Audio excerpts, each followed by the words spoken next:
जय श्री गणेश, जय श्री राम। प्रिय भक्तों, आज मैं आपके सामने भगवान गणपति से जुड़ा एक ऐसा मंत्र और उससे संबंधित जानकारी लेकर आया हूं जो न केवल आपकी सभी समस्याओं का समाधान करेगा बल्कि आपके जीवन में सकारात्मकता और खुशहाली भी लाएगा। गणपति मंत्र का महत्व। भगवान गणपति को विघ्नहर्ता कहा जाता है। वे हमारे जीवन से हर प्रकार के विघ्न, शत्रु, नकारात्मक ऊर्जा और बाधाओं को दूर करते हैं। उन्हें प्रथम पूज्य कहा जाता है, अर्थात किसी भी शुभ कार्य की शुरुआत में उनकी पूजा करना अनिवार्य होता है। गणपति मंत्र, यह मंत्र अत्यंत शक्तिशाली है। इसे 7 दिन तक नियमित रूप से सुनने या जपने से आपके जीवन की कई समस्याओं का समाधान हो सकता है। भूत प्रेत और नकारात्मक ऊर्जा का नाश। यदि आप या आपका परिवार किसी भी नकारात्मक ऊर्जा, भूत प्रेत बाधा या अशुभ प्रभाव से परेशान है तो यह मंत्र उन सब का नाश कर सकता है। धन की प्राप्ति। आर्थिक समस्याओं से जूझ रहे लोगों के लिए यह मंत्र वरदान साबित होता है। इसे रोज सुबह सुबह श्रद्धा से जपें और भगवान गणेश से अपनी मनोकामना करें। शत्रुओं का नाश। यदि आपके जीवन में कोई शत्रु बाधा डाल रहा है तो यह मंत्र आपके चारों ओर एक सुरक्षा कवच बनाएगा और आपके शत्रुओं का नाश करेगा। बिगड़े काम बनने लगते हैं। यदि आपका कोई काम बार बार अटक रहा है तो यह मंत्र आपकी सफलता के द्वार खोलता है। मंत्र जपने की विधि। सुबह स्नान कर स्वच्छ होकर भगवान गणेश की प्रतिमा या चित्र के सामने दीपक जलाएं। 11 बार मंत्र का श्रवण करें। ध्यान रखें, जप करते समय मन को एकाग्र रखें और अपनी समस्या का समाधान मांगें। रोचक तथ्य। भगवान गणेश की सूंड हमेशा उनकी शक्ति और शुभता का प्रतीक है। गणपति की मूर्ति की पूजा करते समय उनकी दाईं सूंड वाली मूर्ति विशेष शुभ मानी जाती है। फिर इस मंत्र को केवल जपने से ही नहीं बल्कि सुनने से भी सकारात्मक ऊर्जा उत्पन्न होती है। 7 दिनों तक मंत्र सुनने का प्रभाव। यह मंत्र लगातार 7 दिन तक नियमित सुनने से आपके जीवन में अद्भुत चमत्कार होंगे। आप खुद महसूस करेंगे कि आपके बिगड़े काम बनने लगे हैं, घर में सुख शांति आने लगी है और आपकी मनोकामनाएं पूर्ण हो रही हैं। आखिर में, जय गणेश, जय श्री राम। इस मंत्र का प्रभाव तभी होगा जब आप सच्चे मन से भगवान गणपति की आराधना करेंगे। इस मंत्र को अपने जीवन का हिस्सा बनाएं और हर दिन सकारात्मक बदलाव देखें। कृपया इस शक्तिशाली मंत्र के बारे में अपने अनुभव कमेंट में जय गणेश लिखकर जरूर साझा करें। ॐ क्लीं ह्रीं श्रीं ऐं ग्लौं ॐ ह्रीं क्रौं कं ॐ नमो भगवते महागणपतये। स्मरणमात्रसन्तुष्टाय सर्वविद्याप्रकाशाय सर्वकामप्रदाय भवबन्धविमोचनाय ह्रीं सर्वभूतबन्धनाय क्रौं शाद्याकर्षणाय क्लीं जगत्त्रयवशीकरणाय सर्वमनक्षोभणाय श्रीं महासम्प्रदाय ग्लौं भूमण्डलाधिपत्यप्रदाय महाज्ञानप्रदाय चिदानन्दात्मने गौरीनन्दनाय महायोगिने शिवप्रियाय सर्वानन्दवर्धनाय सर्वविद्याप्रकाशनप्रदाय त्रां चिरञ्जीवने ब्लौं सम्मोहनाय ॐ मोक्षप्रदाय हठवशीकुरु वैष्णवाकर्षणाय हुं विद्वेषणाय विद्वेषे फट उच्चाटय ठः स्तम्भय खें मारय शोषय परमन्त्रयन्त्रतन्त्राणि छेदय दुष्टग्रहान् निवारय दुःखं हर व्याधि नाशय नमः सम्पन्नय स्वाहा सर्वपल्लवस्वरूपाय महाविद्याय गङ्गणपतये स्वाहा।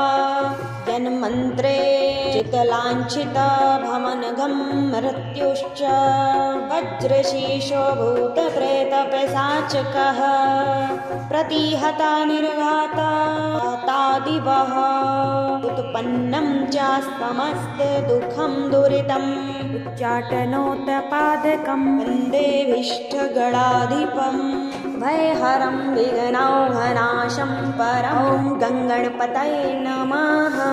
ॐ नमो महागणपतये महावीराय दशभुजाय मदनकालविनाशनं मृत्युं हन यम मद कालं संहर सर्वग्रहान् चूर्णय नागान् मूढ रुद्ररूप त्रिभुवनेश्वर सर्वतोमुख फट स्वाहा।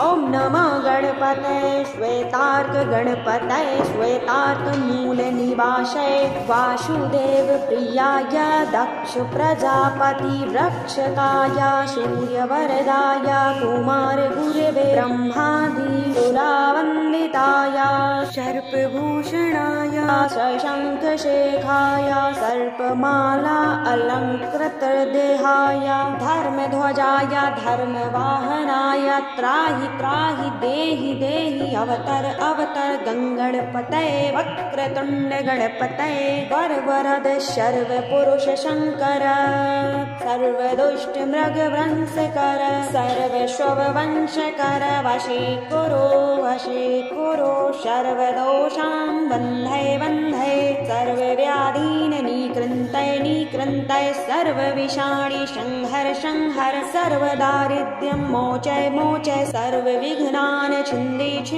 सर्ववज्राणि स्फोटय सर्वशत्रून् उच्चाटय सर्वसिद्धि कुरु सर्वकार्याणि साधय गं गीं गों गैं गौं गङ्गणपतये हुं फट् स्वाहा। ॐ नमो गणपतये महावीर दशभुज मदन काल विनाशन मृत्युं हन हन कालं संहर थम थम मद त्रैलोक्यं मोहे ब्रह्मा विष्णु रुद्रान् मोहे आचिन्तय बलराक्रम सर्वव्याधीन विनाशये सर्वग्रहान् चूर्णय नागान् मोटय त्रिभुवनेश्वर सर्वतोमुख हुं फट् स्वाहा। ॐ क्लीं ह्रीं श्रीं ऐं ग्लौं ॐ ह्रीं क्रौं कं ॐ नमो भगवते महागणपतये स्मरणमात्र संतुष्टाय सर्वविद्याप्रकाशाय सर्वकामप्रदाय भवबन्ध विमोचनाय ह्रीं सर्वभूतबन्धनाय क्रौं साध्याकर्षणाय क्लीं जगत्त्रयवशीकरणाय सर्वमनक्षोभणाय श्रीं महासम्प्रदाय ग्लौं भूमण्डलाधिपत्यप्रदाय महाज्ञानप्रदाय चिदानन्दात्मने गौरीनन्दनाय महायोगिने शिवप्रियाय सर्वानन्दवर्धनाय सर्वविद्याप्रकाशनप्रदाय क्रां चिरञ्जीवने ब्लौं सम्मोहनाय ॐ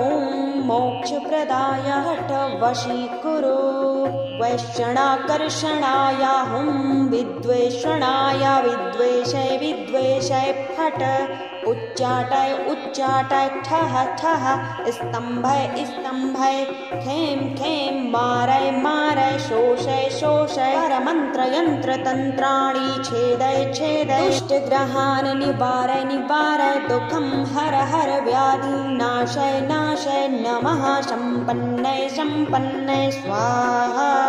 सर्वपल्लवस्वरूपाय महाविद्याय गङ्गणपतये स्वाहा।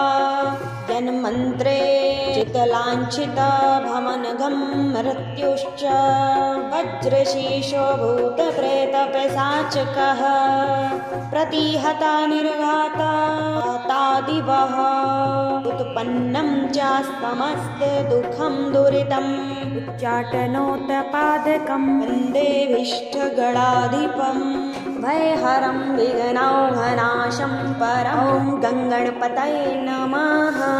ॐ नमो महागणपतये महावीराय दशभुजाय मदनकालविनाशनं मृत्युं हन यम मद कालं संहर सर्वग्रहान् चूर्णय नागान् मूढय रुद्ररूप त्रिभुवनेश्वर सर्वतोमुख फट् स्वाहा।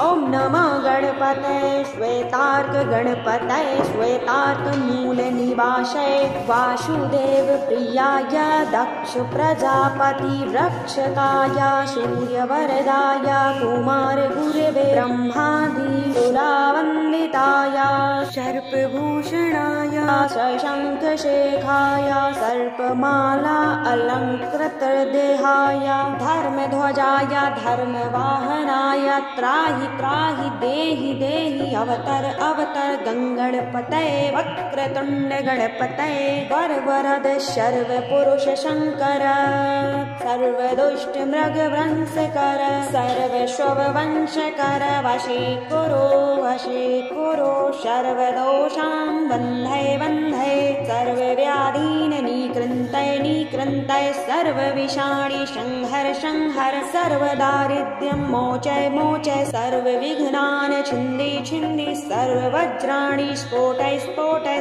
सर्वशत्रून् उच्चाटय उच्चाटय सर्वसिद्धि कुरु कुरु सर्वकार्याणि साधय साधय गं गीं गों गैं गौं गणपतये फट् स्वाहा।